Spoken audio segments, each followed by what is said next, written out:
Shalom, damai sejahtera untuk kita semua. Bagaimana kabarnya anak-anak? Ibu harap kalian baik-baik saja.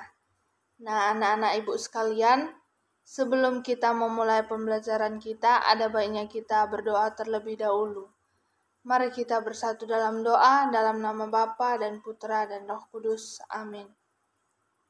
Puji syukur kami panjatkan kepadamu Bapa, dimanapun kami berada pada hari ini Bapa. Ya Bapa, sebentar lagi kami akan memulai kegiatan belajar kami dimanapun kami berada. Kiranya Engkau yang selalu menyertai kami Bapa. Terpujilah namamu kini dan sepanjang segala masa. Amin. Dalam nama Bapa dan Putra dan Roh Kudus. Amin. Baik anak-anak ibu, materi kita hari ini adalah tentang aku bangga sebagai perempuan atau laki-laki. Perempuan dan laki-laki merupakan ciptaan Tuhan yang paling baik di antara segala makhluk. Allah menganugerahkan akal kepada manusia yang membuat ia lebih unggul dari makhluk ciptaan lainnya. Manusia adalah makhluk yang paling unggul, sehingga ia memiliki akal. Dia memiliki akal sehingga dia juga bisa memahami dirinya. Nah, kita lanjut. Ciri khas perempuan dan laki-laki. Di sini ibu akan menjelaskan ada 10 ciri khas perempuan dan laki-laki. Nah, yang pertama yaitu komunikasi.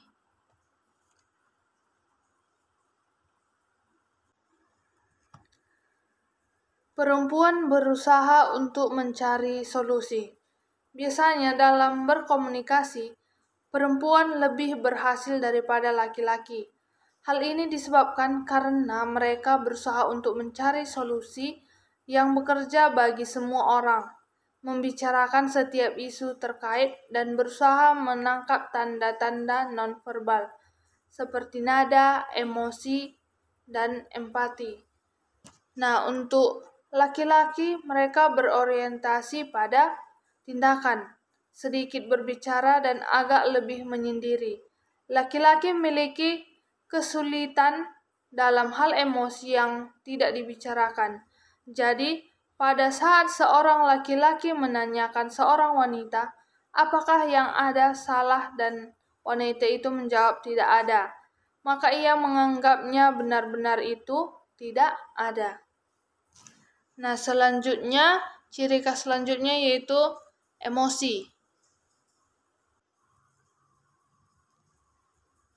Pada perempuan, sistem emosinya yaitu sistem limbiknya lebih besar dibanding dengan laki-laki. Laki-laki sistem limbiknya lebih kecil.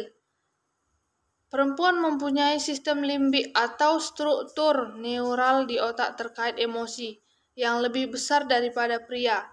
Hal ini memperbolehkan mereka untuk lebih mendalami perasaan mereka dan lebih baik mengekspresikan diri mereka. Mungkin karena inilah wanita lebih baik dalam menangani anak-anak. Ironisnya, semakin besar sistem limbik, maka semakin besar peluang depresi. Apalagi jika sedang dalam siklus menstruasi atau perubahan hormon sehabis melahirkan.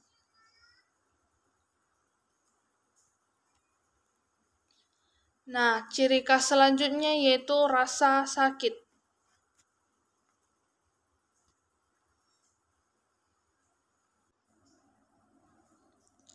Nah, perempuan pada dasarnya mengaktifkan amigdala kiri. Laki-laki mengaktifkan amigdala kanan. Pada saat rasa sakit terjadi, riset menunjukkan bahwa laki-laki mengaktifkan amigdala kanan atau terkait dengan fungsi eksternal, sedangkan perempuan mengaktifkan amigdala kiri, yaitu fungsi internal. Hal inilah yang menyebabkan perempuan merasakan sakit melebihi laki-laki, walaupun mereka dapat menangani rasa sakit lebih baik. Sebagai contohnya yaitu melahirkan. Nah, selanjutnya ciri khas selanjutnya yaitu pada bagian makanan. Pada laki-laki tidak merasa salah jika dengan makanan yang sama, sedangkan wanita ingin memakan sesuatu yang terlihat cantik atau berbeda. Nah, misalnya kalau laki-laki, mereka tidak mempermasalahkan jika makanan mereka itu yang selalu sering mereka konsumsi. Kalau perempuan, mereka sangat mempermasalahkan tersebut. Mereka kalau makan harus bervariasi. Nah, selanjutnya, ciri khas selanjutnya yaitu ingatan. Laki-laki mempunyai ingatan yang lebih pendek dibandingkan perempuan. Hal inilah yang biasa membuat laki-laki terkadang berada di pihak yang salah, karena telah melupakan kejadian-kejadian penting seperti ulang tahun dan sebagainya. Sedangkan perempuan akan mengingat segalanya, dan mereka tidak akan membiarkan suatu isu terlupakan hingga isu itu benar-benar selesai. Bahkan, walaupun isu itu telah selesai, mereka tetap akan mengingatnya. Tetapi uniknya, ada perkataan yang mengatakan bahwa terkait atas melupakan pacar atau pasangannya. Laki-laki memang cepat melupakan pasangannya, tetapi secara emosional, mereka masih mengingatnya.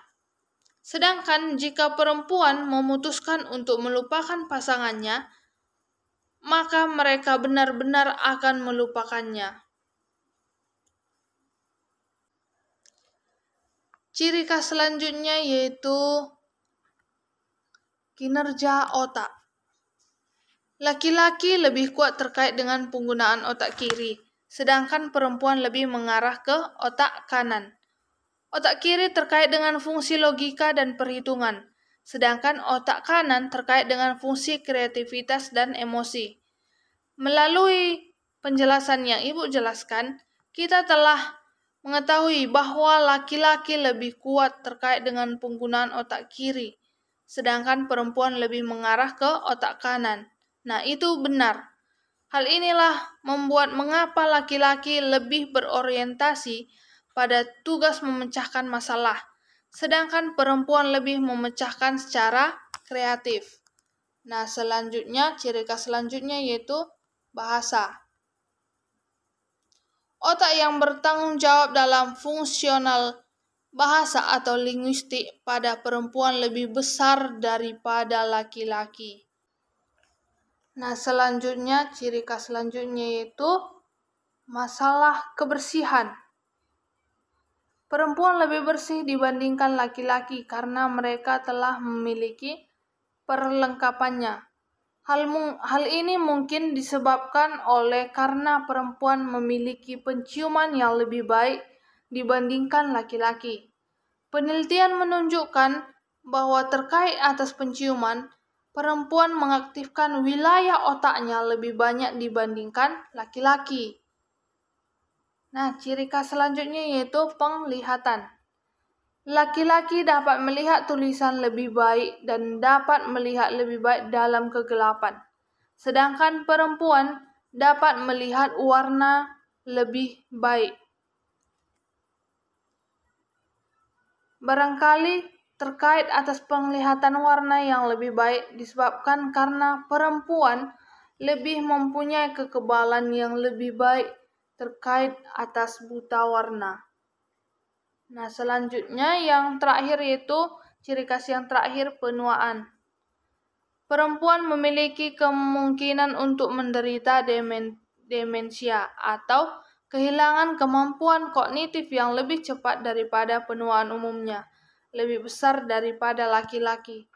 Sehingga sering kita lihat yang duluan lebih tua, mukanya lebih tua atau keriput itu adalah wanita. Itu disebut dengan menderita demensia.